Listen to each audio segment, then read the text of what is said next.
My name's Evan. I'm 29 years old. I work in IT, not glamorous, not flashy, just a regular guy clocking in and out every day, doing my best to make a living.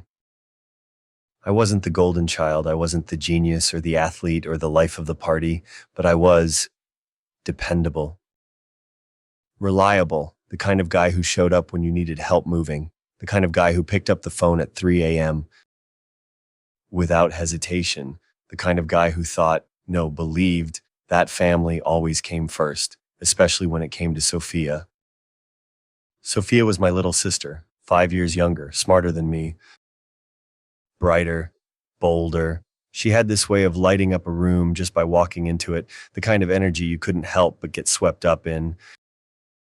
Growing up, it was always the two of us against the world. Our parents loved us, sure, but they were busy, chasing careers, managing bills, trying to keep up appearances. So a lot of the time, it was just me and Sophia, backyard adventures, late night talks about dreams and fears and stupid middle school drama. She was my responsibility, my little shadow. I didn't resent it. Not once.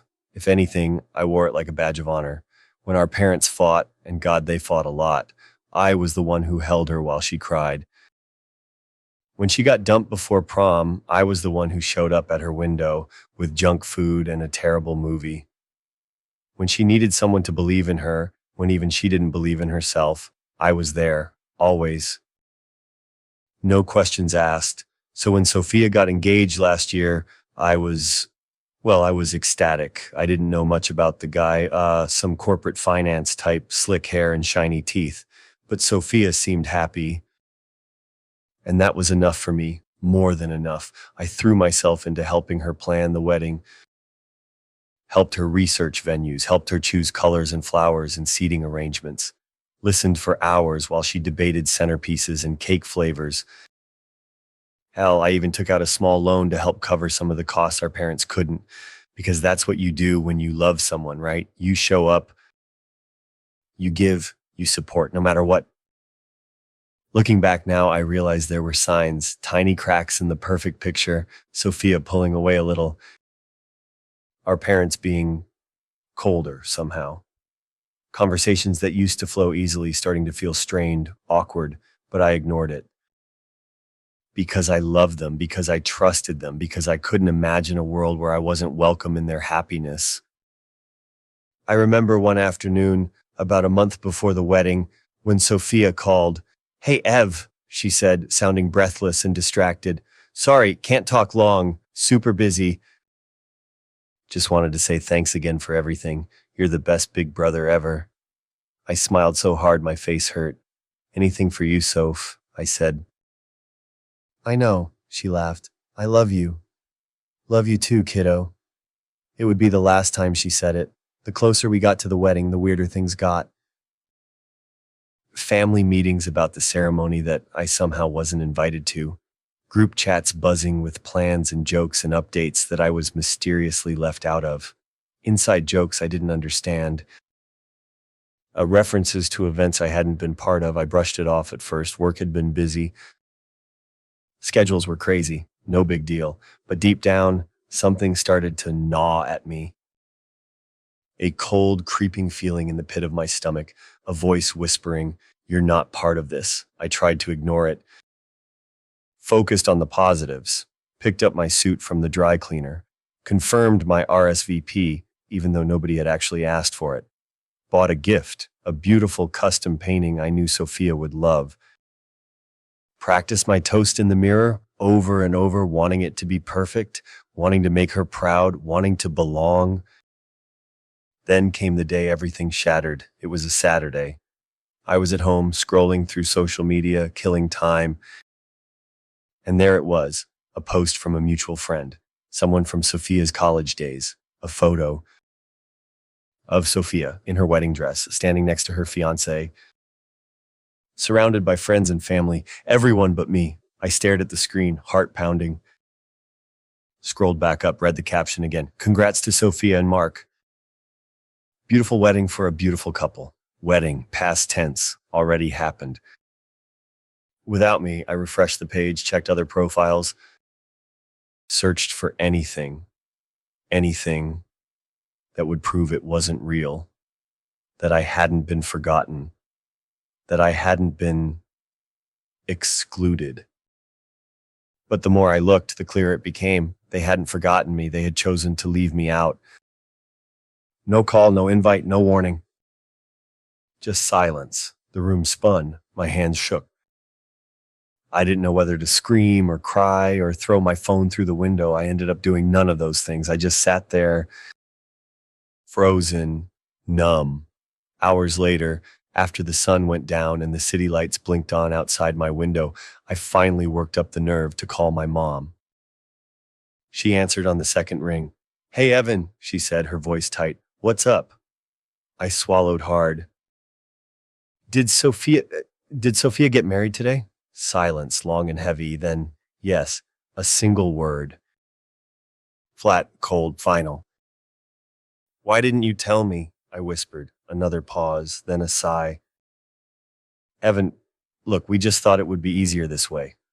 Less awkward." "Easier?" I repeated, my voice cracking. "You don't really fit in with that crowd, honey." "You know that." Sophia wanted everything to be perfect. No drama. No weirdness. No weirdness. No me. I hung up before she could say anything else.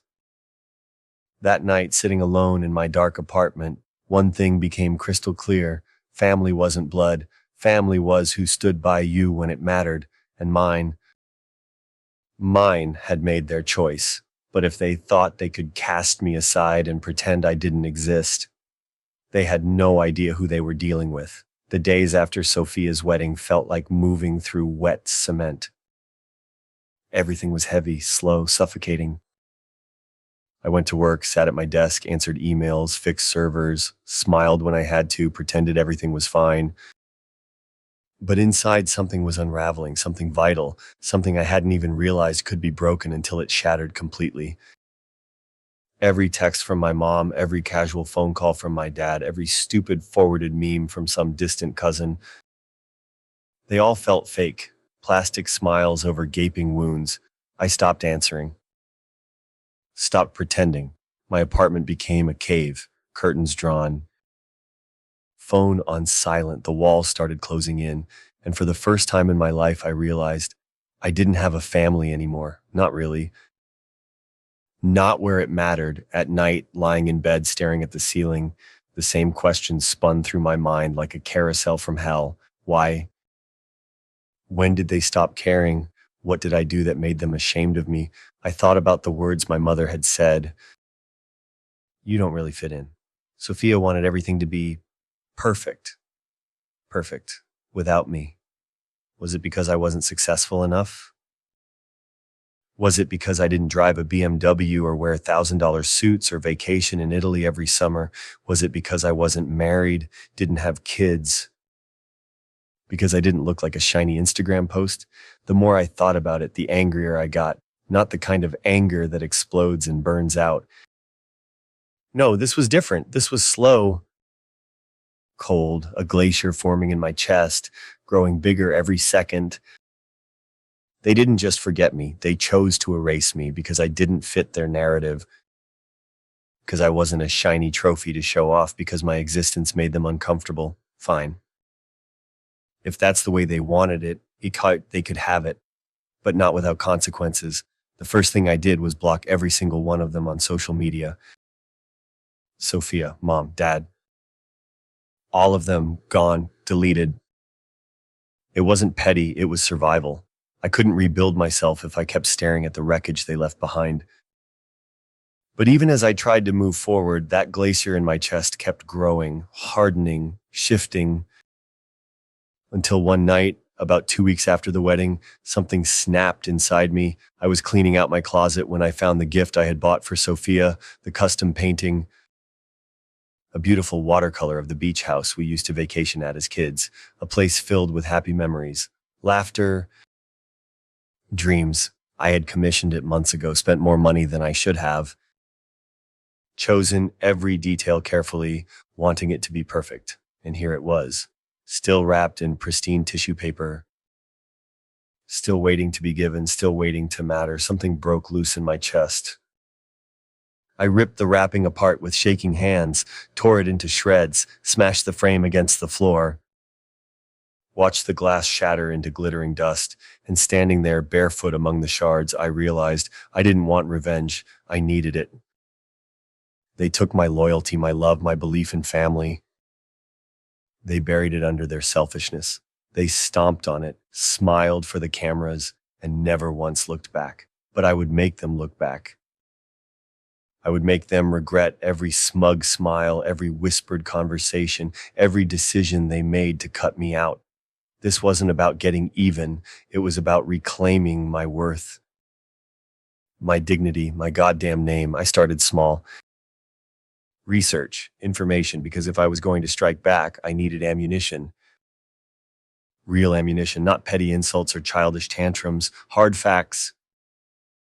Skeletons, secrets, and in a family like mine, polished smiles hiding rotten cores, I knew there had to be some. I dug through old emails, social media posts, family gossip, pieced together timelines, connected dots, patterns started emerging. Sophia's perfect fiancé, Mark, turns out he wasn't so perfect after all. A few years back, during a business trip, he had a little too much fun at a corporate retreat in Vegas. Fun that resulted in a messy one-night stand. Fun that his company HR department swept under the rug to avoid scandal. But not before a few witnesses got wind of it. Even better, there were rumors he had kept in touch with that woman long after his supposed moment of weakness. I found posts, pictures, comments that could be twisted or maybe just revealed to show the cracks in their perfect little fairy tale. My hands shook with adrenaline as I collected everything, saved screenshots, archived links, printed copies, built a dossier, and every piece I added made me feel stronger, more alive, more in control. They thought they had written me out of the story. They forgot something important. I know them better than anyone, better than they know themselves. I know where the cracks are. I know where to hit. I know how to make it all come tumbling down. And so, as I sat there surrounded by evidence, heart pounding, mind racing, I smiled for the first time in weeks. A real smile, sharp, cold, certain because the wedding was over. The cameras had stopped flashing. The fairy tale had been written, but I wasn't finished. Not even close. People say that truth will set you free, but that's a lie. The truth doesn't set you free. The truth chains you to reality, drags you down, forces you to see things you can never unsee. It rips away the last shreds of comfort and illusion and leaves you standing naked and bleeding in the wreckage. I learned that the hard way. Digging into Mark's past was like picking at a scab, ugly, painful, addictive. Every thread I pulled led to another. Every rock I turned over revealed something worse. At first, it was just the Vegas incident. A stupid mistake, I thought. A drunken lapse. But the deeper I went, the darker it got. Mark wasn't just unfaithful once. He was a serial cheater, multiple women, multiple cities. Some casual, some not so much. There were whispers about hush money paid to keep things quiet. NDAs, quiet job transfers, rumors swept under corporate rugs. And Sophia, sweet, bright, trusting Sophia, she had no idea. Or worse, she knew and chose to look away. I found emails, flirty messages hidden in burner accounts, receipts for hotel rooms during business trips, photos, grainy, badly lit, but damning. And the best part, the woman from Vegas, the one he supposedly barely remembered, he was still seeing her, right up until 2 months before the wedding. While Sophia was picking out dresses and tasting wedding cakes, Mark was shacking up in cheap motels with someone who wasn't her. The betrayal was so deep it almost made me pity her. Almost. But then I remembered, Sophia didn't just ignore the signs. She chose to cut me out of her life to protect this fantasy. She chose appearances over blood, over truth, over me. So no, I didn't pity her. I pitied the fool she would become once I pulled the rug out from under her. The question wasn't whether I would expose Mark. The question was how. Publicly? Quietly destroy the wedding after the fact, or poison the memories so thoroughly they could never look at a single photo without tasting bile. I thought about it for days, plotted, schemed, wrote out plans on napkins and scraps of paper like a madman, crossed them out, started over. At first I wanted spectacle, I wanted fire. I wanted to rent a billboard across from their apartment with a blown-up picture of Mark and his side chick. I wanted to crash their honeymoon with a folder full of evidence and watch Sophia's heart break in real time. But the more I thought about it, the more I realized that would be about me, about my anger, my humiliation, my need to hurt. And if I made it about me, they'd twist it, paint me as bitter, jealous, crazy. No, I needed to make it about them. About their choices, about their lies, about the rot at the center of their perfect little fairy tale. So I decided on something better, something cleaner, colder, something they could never spin. The first step was an anonymous tip. I created a fake email address, drafted a carefully worded message, no threats, no drama, just facts, dates, names, photos, evidence. I sent it to Sophia and her closest friends, and her boss, and Mark's boss, and a few of the more gossipy members of our extended family. Then I waited. The fallout was spectacular.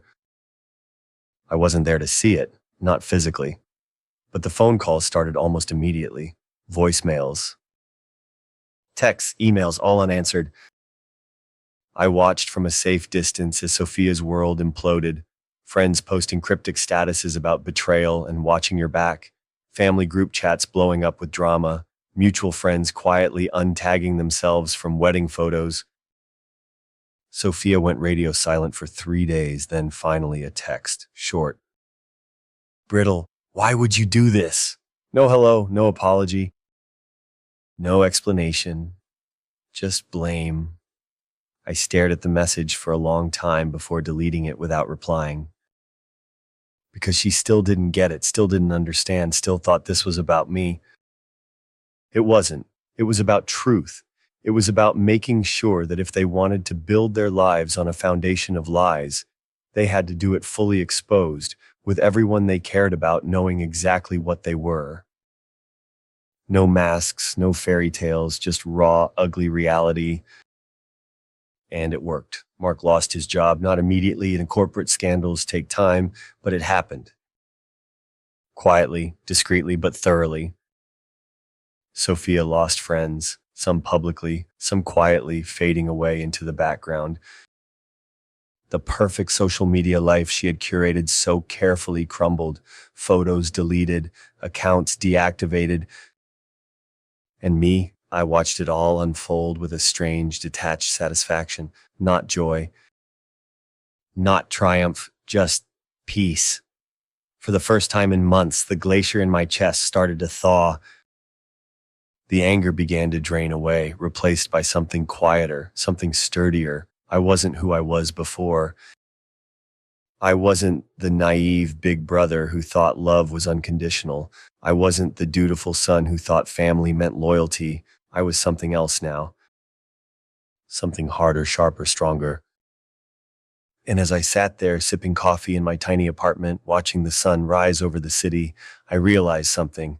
They didn't break me. They freed me, not in the way they intended. Not by pushing me away, but by forcing me to see them clearly, by forcing me to see myself clearly. And for that, strangely enough, I was grateful, not to them, never to them, but to the pain, to the lesson, to the fire that forged me into something better. Because in the end, the best revenge isn't destruction, it's survival, it's thriving. It's living a life so full, so real, so undeniably yours, that the people who tried to break you have no choice but to watch from a distance and realize they failed. Victory isn't loud. It doesn't come with fireworks or applause. It's quiet, simple, a slow spreading warmth in your chest when you realize you survived the worst they could throw at you, and you're still standing. After the fallout, my life settled into something I hadn't felt in a long time. Peace. No frantic phone calls. No fake family dinners, no awkward forced smiles, just quiet. I thought it would be lonely, and for a while it was. There were nights when I stared at the ceiling, wondering if I had made a mistake, wondering if blood ties really meant so little, wondering if I had burned bridges I could never rebuild. But every time those doubts crept in, I reminded myself they wrote me out. I just refused to stay gone. The funny thing about cutting toxic people out of your life is that once the initial sting fades, you start to see how much lighter you feel, how much more room you have to breathe. I started filling that space with new things, better things. I reconnected with old friends, people I had lost touch with while trying to keep up with the exhausting charade of family obligations, grabbed beers after work, went hiking on weekends, took spontaneous road trips just because we could. I picked up hobbies I had abandoned years ago, photography, writing, simple things that made me feel alive again. I went to therapy. At first, I hated it. Sitting in a sterile office trying to explain years of pain to a stranger.